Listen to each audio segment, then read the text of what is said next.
Black women, boys, and girls' lives matter. A common sense patriot here with a subject that folks just don't seem to want to talk about. But we're not going to shy away from the hard subjects here. We're going to address issues from a common sense perspective, whether they're tough to talk about or not. In an earlier video, I spoke about the incomprehensible practice of liberal judges putting criminals that good, honorable cops arrest back on the street, sometimes just a few hours after having been arrested. I don't care whether the community is black, white, brown, yellow, or any other ethnic mix. That's just craziness. And just to be very clear, I personally couldn't care less what color your skin is. Some of my best friends in this life have been black and brown, and several of them I played high school and college football and rugby with, and we've remained lifelong pals. And though I never thought about it then, because we were all just buddies, I look back now and realize something interesting. Regardless of what color our skin was, we all bled the same color red. But more importantly, we bled together in the shared struggle of trying to win together. And that's not just a throwaway line. Hear what I just said. We bled together, black, brown, and white, in an effort to achieve the same goal. Isn't the goal now for all of our citizens to have a shot at the American dream? And for our families to be safe in their own homes, in their own neighborhoods? And to be able to put a roof over our heads and food in our bellies? And for our nation to be safe from foreign aggression and internal strife? That's the goal, folks, and it's one we the people, regardless of the color of your skin, should all be able to get together to achieve. This silly fighting amongst ourselves is just ignorant, and by and large isn't about racism. There is a group of folks I simply refuse to tolerate, though. But I don't have a racist bone in my body. The group I despise are assholes. Look, we all make mistakes and do stuff we take back in a heartbeat.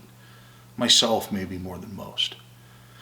But if you're just a career jerk, and you're always on the wrong side of the law, or always taking advantage of people, or always find yourself trying to make others look bad to elevate yourself, or you're just lazy and sit on a sidewalk with a handout, I simply have zero time for you.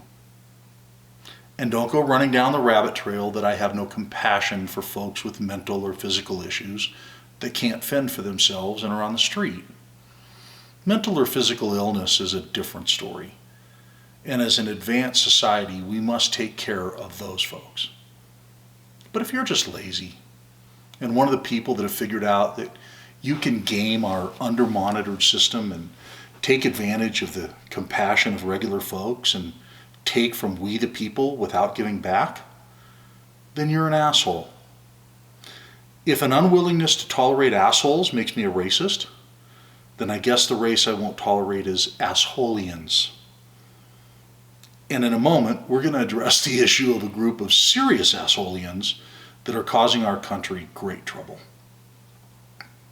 But first, let's take a moment to think even more deeply about this issue of putting criminals back on the street and the significant effect that has on we the people, particularly in black urban neighborhoods. Think of the huge injustice that practice subjects the law-abiding members of those communities to, and the systemic perpetuation of an already brutal, criminal, and long-term untenable environment it promotes. Yeah, think of how that plays with the vast majority of the people who live in those neighborhoods. Just regular old American citizens who just happen to be black, respecting and living within the rules, and who are just trying every day to live their lives.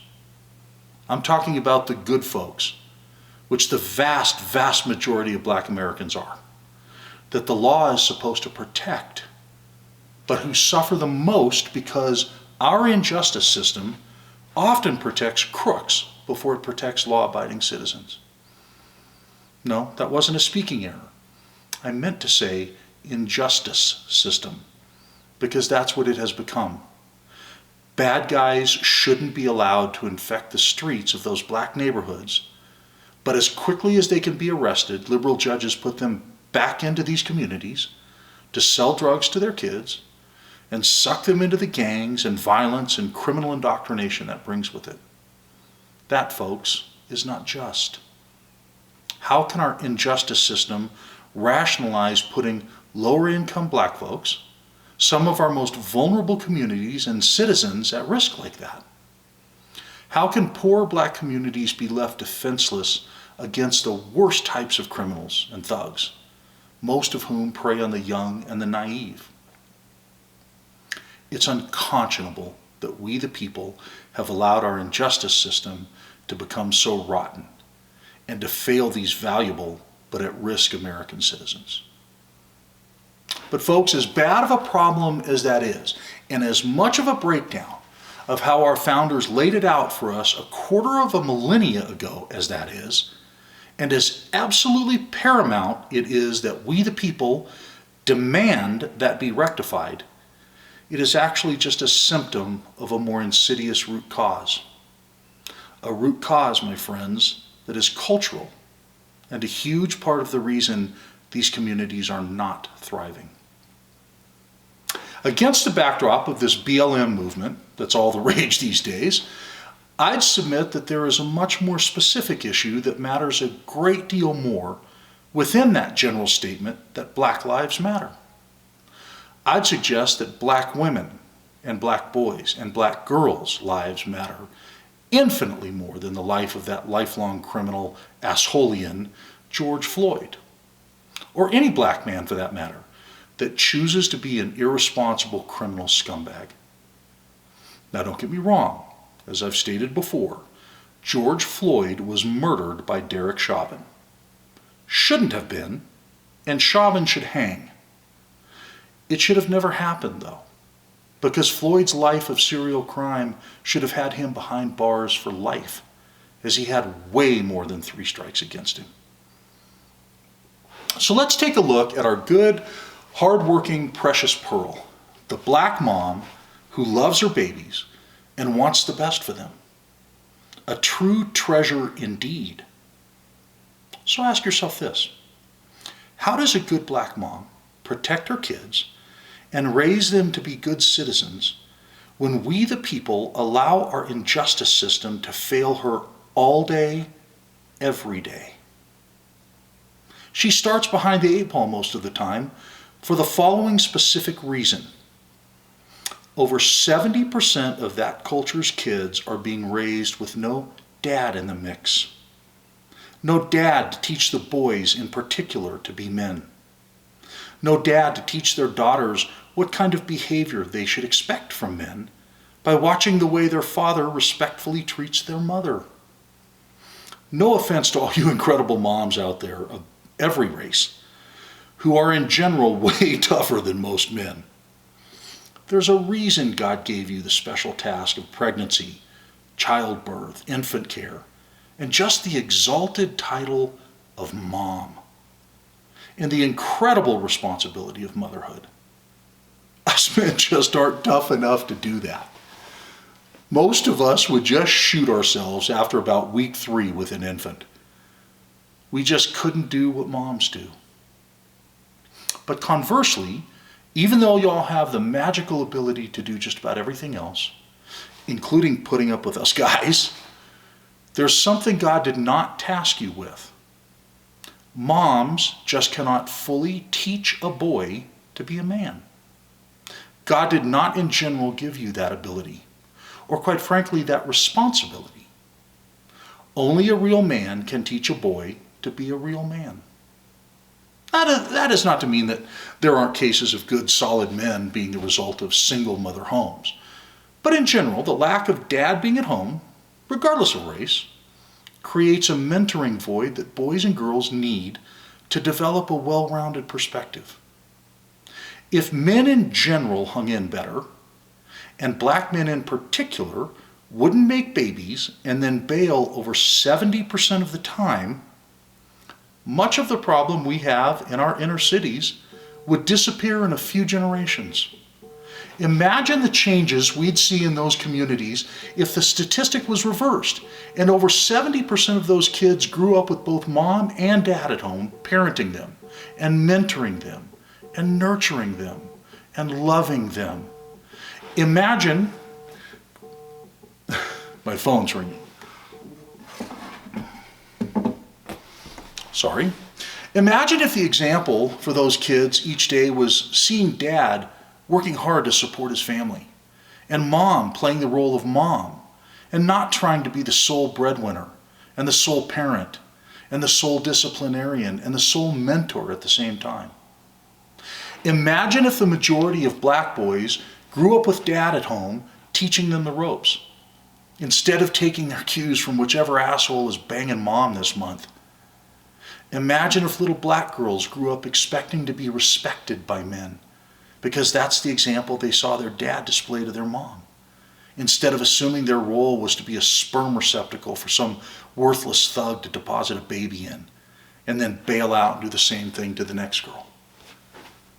Imagine if those black girls were nurtured and cared for and loved at home by a dad that showed them that they were each pearls of great price, and that they didn't need to give themselves to some gangbanger to feel valuable. Imagine for just a moment if those black boys had a loving and caring family at home, so they didn't need to go to the streets to find a gang to be the family they don't have at home. Imagine the foregoing being the norm in these communities and the positive systemic changes we'd witness over the next several generations. Oh, and let's not forget about the systemic and perpetual poverty created by the practice of just running around making babies with every girl that'll make the mistake of letting some sorry asshole into her bed.